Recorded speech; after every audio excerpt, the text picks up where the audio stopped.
नमस्कार, स्वागत है आपका हमारे इस YouTube चैनल पर। मैं मुनमुन श्रीवास्तव आपका हार्दिक अभिनंदन करता हूं और आपके बहुत से सवाल आ रहे हैं SOL के इंटरनल असेसमेंट को लेकर और उन्हीं पर बात करने के लिए हम मौजूद हैं DUK school of open learning में और हमारे साथ हैं कैंपस ऑफ ओपन लर्निंग की डायरेक्टर प्रोफेसर पायल मागो और उनसे जानेंगे कि इस बार जो इंटरनल असेसमेंट होंगे फर्स्ट, थर्ड और फिफ्थ सेमेस्टर के स्टूडेंट्स के लिए उनमें क्या कुछ नए बदलाव किए गए हैं। स्वागत है प्रोफेसर मागो हमारे चैनल पर। नमस्ते मुनमुन जी। जो इंटरनल असेसमेंट होगा वो होगा तो ऑनलाइन ही। ऑनलाइन आपको उस इंटरनल असेसमेंट को भरना है, उसको आंसर करना है। लेकिन उसमें बदलाव थोड़ा सा ये है कि हमारा जो क्वेश्चन बैंक है वो चेंज किया है हमने और क्वेश्चन बैंक बहुत बड़ा हो गया है। तो किस स्टूडेंट को कौन सा क्वेश्चन आएगा उसका अंदाज़ा उसको नहीं लग पाएगा। आप किसी और स्टूडेंट से पूछते हैं कि आपने कितने आंसर किए 25 क्वेश्चंस में से, कौन कौन से क्वेश्चंस थे। तो इसलिए मेरा कहना ये है कि इस इंटरनल असेसमेंट के तुरंत 1 महीने के बाद ही आपको फाइनली अपना पेपर देना है, एंड सेमेस्टर का पेपर देना है। तो अगर आप इंटरनल असेसमेंट के लिए प्रिपेयर करेंगे तो आपका जो एंड सेमेस्टर का प्रिपरेशन है वो भी बहुत अच्छा हो जाएगा। तो इसलिए मेरा मानना है कि हर स्टूडेंट को बहुत सिंसियरली इंटरनल असेसमेंट अपनी पढ़ाई करके देनी चाहिए। एक सवाल मैम इंटरनल असेसमेंट जुड़ा हुआ है कि एक स्टूडेंट ने लिखा कि 40+30 रेगुलर में ये रेशियो है, तो ये यहाँ एक साथ 40+30 70 मार्क्स का इकट्ठे इंटरनल असेसमेंट क्यों होता है? नहीं, उसमें इंटरनल असेसमेंट 70 मार्क्स का हम इकट्ठा लेते हैं, फिर उसमें हम बाइफरकेट करते हैं इसको, इंटरनल असेसमेंट को कंटिन्यूअस असेसमेंट में और इंटरनल असेसमेंट में। तो कंटिन्यूअस असेसमेंट का जो पार्ट है वो भी इसमें 70 मार्क्स में इंक्लूडेड है। अच्छा, उसी में से वो बना लेते हैं? जी, वो उसके हमारे क्वेश्चंस होते हैं अलग से, तो वो AI लगा के AI उसको अपने आप बाइफरकेट करता है। तो कंटिन्यूअस असेसमेंट भी है उसमें और इंटरनल असेसमेंट भी है। थर्ड और फिफ्थ सेमेस्टर वालों को तो वो जो है IAS के बारे में काफ़ी कुछ मालूम है। फर्स्ट सेमेस्टर में जो अभी स्टूडेंट आए हैं उनको आप क्या एडवाइस देंगी, मतलब रिगार्डिंग इंटरनल असेसमेंट? देखो, मेरी एक ही एडवाइस है, एक तो किसी के बहकावे में ना आए। आपको जब इंटरनल असेसमेंट करनी है वो आपको एक पर्टिकुलर समय मिलेगा, एक शायद 45 मिनट्स का या 40 मिनट्स का, वो आपको नोटिफिकेशन में मिल जाएगा। जैसे ही आपके वो 40 मिनट्स पूरे होते हैं तो आपका जो इंटरनल असेसमेंट है वो ऑटो सबमिट हो जाएगा। तो इसलिए बेस्ट ये है कि आप अपनी मेहनत करें। आपको फ्री हैं कि आप इस समय इंटरनल असेसमेंट देना चाहते हैं, 2 बार देना चाहते हैं, तो वो उसमें जो बेस्ट मार्क्स होंगे वो हम लेंगे। आप अपनी मेहनत करेंगे, उसके बाद में आपको पास एक समय है, आपको एक प्रैक्टिस सेशन भी दिया जाएगा छोटा सा, आप उस पर प्रैक्टिस भी कर सकते हैं। उसके बाद जो आपका समय है 40 मिनट्स में अपनी मेहनत से आप आंसर करें। अगर आप ये सोचेंगे कि हम इंटरनल असेसमेंट किसी की मदद से, कोई ग्रुप बना के या किसी और तरीके से कर सकते हैं, तो कृपया उनके बहकावे में ना आएं। आपके नंबर बहुत कम हो जाएंगे उससे। आप जब अपनी मेहनत करेंगे तो आपको इंटरनल असेसमेंट और एंड सेमेस्टर एग्ज़ाम दोनों की तैयारी हो जाएगी। और हमारा इतना बड़ा क्वेश्चन बैंक है कि ज़रूरी नहीं कि जो क्वेश्चन आपको आया है वो किसी और को भी आए। मतलब जो पूल है वो काफ़ी बड़ा है। वो बहुत बड़ा पूल है और वो मुश्किल होगा, उसको क्रैक करना भी मुश्किल होगा।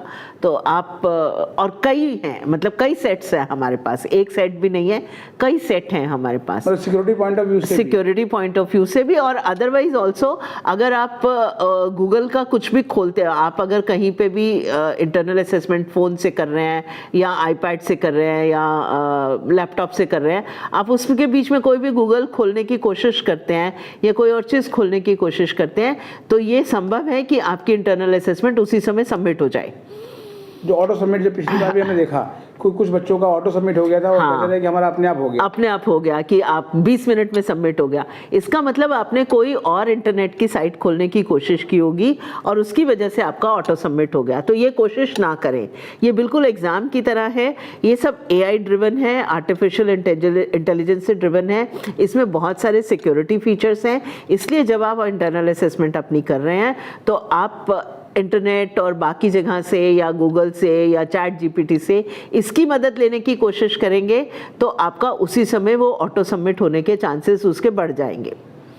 तो इसमें मैम स्टूडेंट्स का ये भी कहना है कि अभी हमें स्टडी मटेरियल नहीं मिल पाया है, तो इंटरनल्स की तैयारी कैसे करें, क्योंकि कुछ दिनों के बाद त्यौहार का मौसम शुरू हो जाएगा और फिर उसके बाद एकदम से परीक्षाएं भी आ जाएंगी, और तो क्या उनको बिना अपॉइंटमेंट भी स्टडी मटेरियल मिल जाएगा? बिना अपॉइंटमेंट के स्टडी मटेरियल ना लेने के लिए आएँ, क्योंकि हमारा काफ़ी ज़्यादा अपॉइंटमेंट्स हो चुकी हैं। आप अपनी अपॉइंटमेंट फिक्स करें, अपॉइंटमेंट्स रेगुलर मिल रही हैं, और उसके बाद ही स्टडी मटेरियल लेने के लिए आएँ। और जिनको अभी अपॉइंटमेंट थोड़ी सी लेट हो रही है, तो वेबसाइट पे जाके हमारी आपको सारा स्टडी मटेरियल PDF फॉर्मेट में मिल जाएगा, आप वहाँ से भी पढ़ना शुरू कर सकते हैं। और मैम, जैसे अभी आज कुछ स्टूडेंट से मुलाकात हुई, उन्होंने कहा कि वो BA ऑनर्स पॉलिटिकल साइंस का 5th सेमेस्टर का स्टडी मटेरियल लेने के लिए आए थे, तो उसमें एक पेपर का जो मटेरियल है वो नहीं मिल रहा है, DSC का सब्जेक्ट है शायद। जी, उसकी क्या स्थिति है मैम? वो DSC का सब्जेक्ट है, उसमें लेटर ऑन स्टूडेंट्स ने ज़्यादा, उस इलेक्टिव सब्जेक्ट है तो ज़्यादा स्टूडेंट्स ने उसमें ऑप्शन ले लिया था। तो अभी तक वो, कल तक वो मटेरियल हमारे पास अवेलेबल था, वो मिल रहा था सब स्टूडेंट्स को, लेकिन अब वो ख़त्म हुआ है, तो मंडे से वो दोबारा से वो पेपर मिल जाएगा उनको। लेकिन उससे पहले वो हमारी वेबसाइट के ऊपर अपलोडेड है, आप वहाँ से भी उस मटेरियल को डाउनलोड करके पढ़ सकते हैं। और मंडे से दोबारा से एक ही किताब है जो रीप्रिंट में गई है, वो दोबारा से आपको मिल जाएगा। अच्छा, जैसे मैम आपने अपॉइंटमेंट की बात करी स्टडी मटेरियल के लिए, तो बिना अपॉइंटमेंट स्टडी मटेरियल नहीं मिलेगा, क्योंकि हमने सुना कुछ लोग कह भी रहे थे कि बिना अपॉइंटमेंट भी मिल सकता है। नहीं, बिना अपॉइंटमेंट स्टडी मटेरियल के लिए ना आए, क्योंकि बिना अपॉइंटमेंट पहले स्टडी मटेरियल के लिए जब भी लोग आए हैं तो बहुत लंबी लंबी लाइनें लगती हैं, और लंबी लाइनें लगने के साथ साथ कोई भी वहाँ पे दुर्घटना भी हो सकती है, इसलिए बिना अपॉइंटमेंट के आप स्टडी मटेरियल लेने के लिए ना आए। तो क्या मैम, जो ये स्टडी मटेरियल है ये सैटरडे संडे को भी मिल जाएगा? मुझे लगता है कि संडे को तो अवेलेबल होगा मटेरियल कहीं कहीं पर, लेकिन सैटरडे को शायद नहीं है, मंडे टू फ्राइडे ही है। और जो सेंटर दिए जाए मैम वहीं जाना है, या फिर नहीं, SOL नॉर्थ से ही मिल जाएगा? नहीं नहीं नहीं, जो आपको सेंटर दिया है, आपको वेस्ट दिया है या साउथ दिया है या नॉर्थ दिया है, नॉर्थ में सिर्फ ऑनर्स का मटेरियल मिल रहा है, बाकी पास कोर्स के मटेरियल और BCom के मटेरियल वेस्ट और साउथ पे मिल रहे हैं, तो आप वहीं जाकर अपना मटेरियल लें। और मैम, जो स्टडी मटेरियल में हिंदी मीडियम की क्या स्थिति है?